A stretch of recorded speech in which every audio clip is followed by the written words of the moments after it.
ഇതാരെ ഈ ഭരണിക്കകത്തെന്നറിയോ? അങ്ങ് കണ്ണൂരിൽ നിന്ന് മസ്കറ്റിലേക്ക് ഫ്ലൈറ്റ് കയറി വന്ന മുതലാണിത്.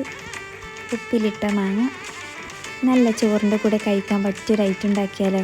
വാ, ഇതെൻ്റെ അമ്മയുടെ റെസിപ്പിയാണേ. ഉപ്പിലിട്ട മാങ്ങയെ നന്നായി ഉടച്ച് മാറ്റി വയ്ക്കാം. ഇനി വറ്റൽമുളകിനെ ഒന്ന് ചൂടാക്കിയെടുക്കാം.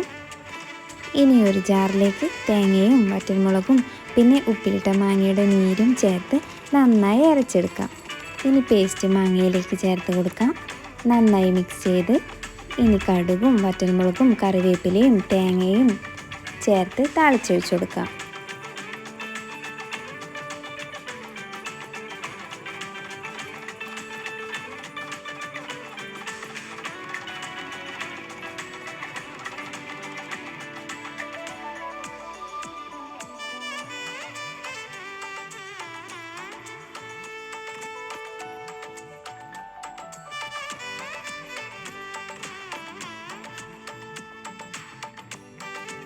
അപ്പോൾ സെറ്റായിട്ടുണ്ട്.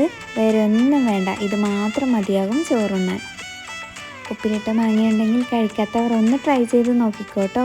സൂപ്പറാ.